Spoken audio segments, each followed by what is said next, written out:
안녕하세요. 군사도폭입니다. 결국 바흐무트 도심지에서 우크라이나군이 철수하면서 러시아군이 바흐무트를 점령했다는 소식이 알려졌지만 10개월이 넘는 시간 동안 그토록 많은 병력을 희생시키며 얻은 이 전과를 아무 쓸모없는 헛짓거리에 불과하게 만들 만큼 엄청난 일이 벌어졌습니다. 바흐무트를 드디어 점령했다고 방심한 러시아군이 전혀 예상치 못하고 있던 사이 우크라이나군과 자유러시아 군단이 국경지대에서 러시아 본토를 침공해 공격하고 16km나 치고 들어가더니 점령지를 확보하는 초유의 사태가 발생한 것인데요. 더욱이 이 지역에서 러시아 심장인 수도 모스크바까지의 거리는 불과 600여 킬로미터밖에 되지 않는 데다 이들을 막아세울 러시아군의 병력마저 부족해 우크라이나군이 마음만 먹는다면 모스크바까지 공격할 수 있는 상황이 벌어졌습니다. 이런 일은 일어나지 않겠지만 만약 우크라이나 바흐무트를 얻은 대신 러시아 수도 모스크바를 잃는다면 그만큼 끔찍한 일이 없을 것 같은데요. 러시아 본토를 공격한 우크라이나군이 러시아 전술 핵무기까지 탈취할 수 있는 상황이 만들어지며 크렘린의 러시아 수뇌부들이 진땀을 흘리게 만드는 상황까지 발생했습니다. 하필이면 우크라이나군이 대공세를 위해 신규 여단만 20개에서 25개 이상을 창설하고 막바지 준비 한창인 지금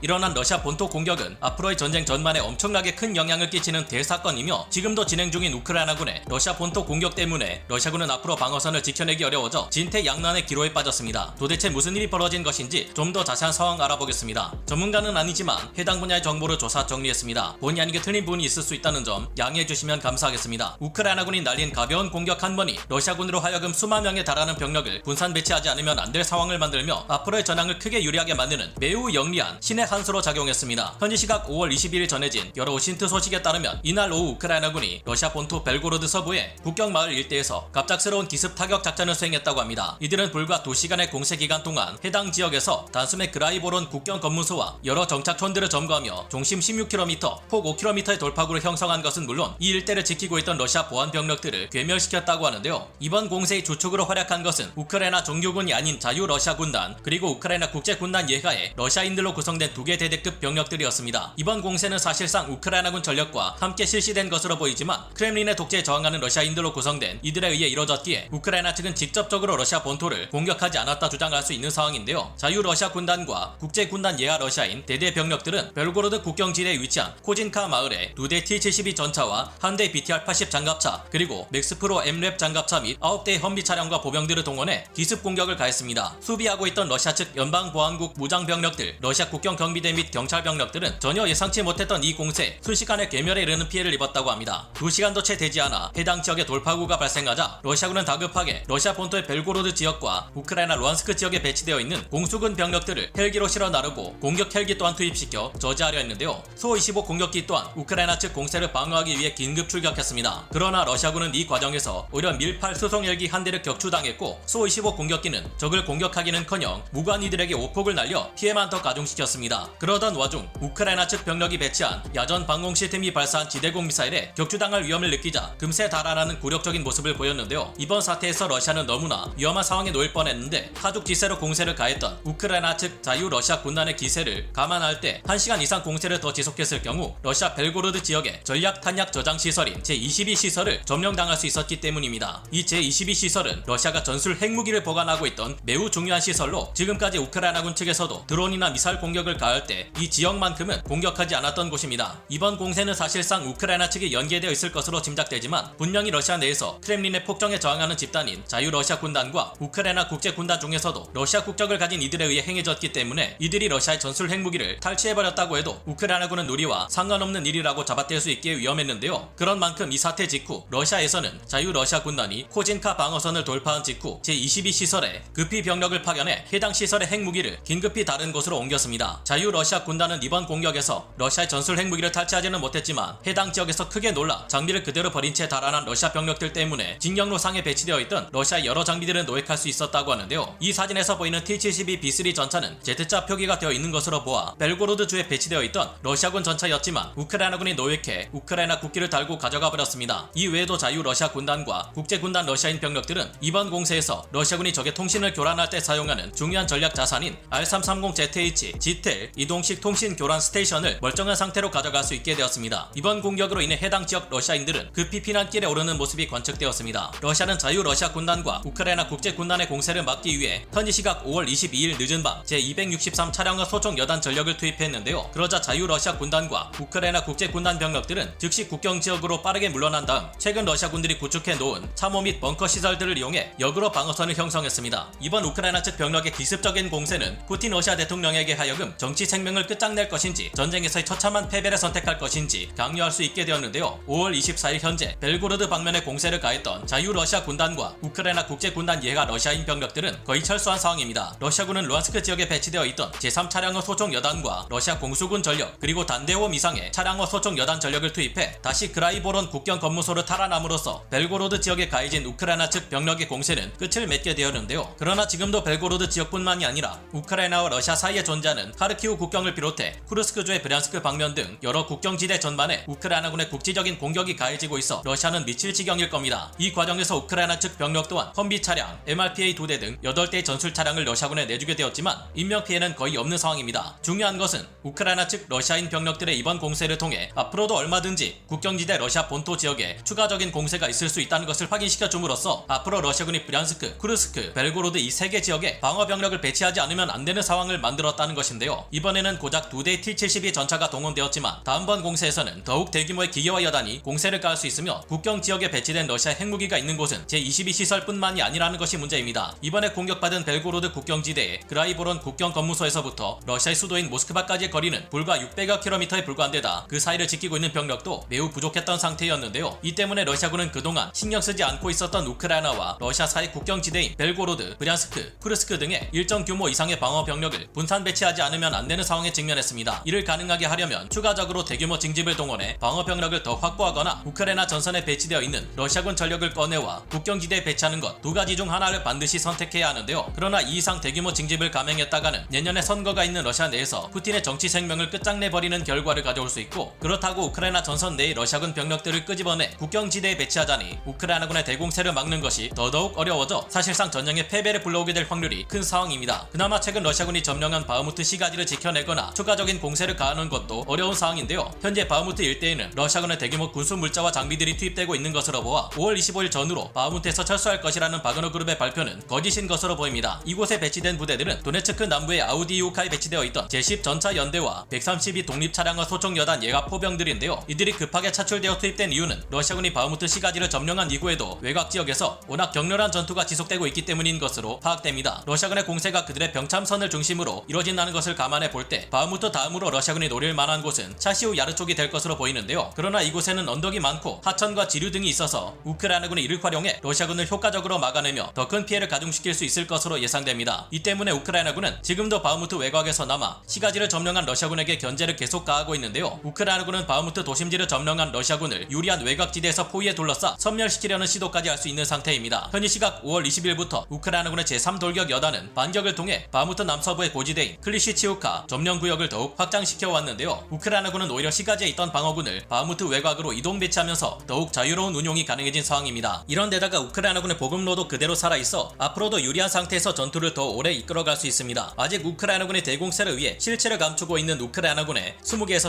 25개 여단은 러시아군이 국경지대를 방어하기 위해 대규모 병력을 이동 배치할 때 마침내 활약을 시작할 수도 있을 듯한데요. 이런 상황에 드디어 우크라이나군의 F-16 전투기가 지원되며 대공세가 성공할 확률이 급격히 높아지고 있습니다. 드디어 미국이 우크라이나에 F-16 전투기를 지원하는 것을 허가했으며 며칠 전만 해도 부정적인 태도를 보여왔던 것과 달리 최근 미 국무부가 우크라이나에 대한 F-16 전투기 공여는 최우선순위라며 입장을 바꾼 것인데요. 네덜란드와 덴마크는 F-16AM 전투기와 F-16BM 전투기를 합쳐 최대 45기를 공급할 예정입니다. 이 F-16 전투기들은 MLU 개량을 거쳐 우리 한국공군 F-16 전투기들에 비교될 만한 강력한 성능을 갖추고 있는데요. 무엇보다 스나이퍼 타겟팅 포드를 통합할 수 있는 것들이라 적진의 침투의 항공 폭격이나 유리한 공대공 전투를 통해 러시아 공군기들을 제압하는 것이 가능할 것으로 보입니다. 점점 더 우크라이나군의 대공세가 성공할 확률이 높아지고 있는 것을 보면 아무래도 우크라이나 러시아 전쟁에서 승리의 여신은 우크라이나를 선택한 것으로 보이는데 앞으로 어떤 일들이 벌어질지 기대해봐야겠습니다. 오늘 군사돋보기 여기서 마치고요. 다음 시간에 다시 돌아오겠습니다. 감사합니다. 영상을 재밌게 보셨다면 구독, 좋아요,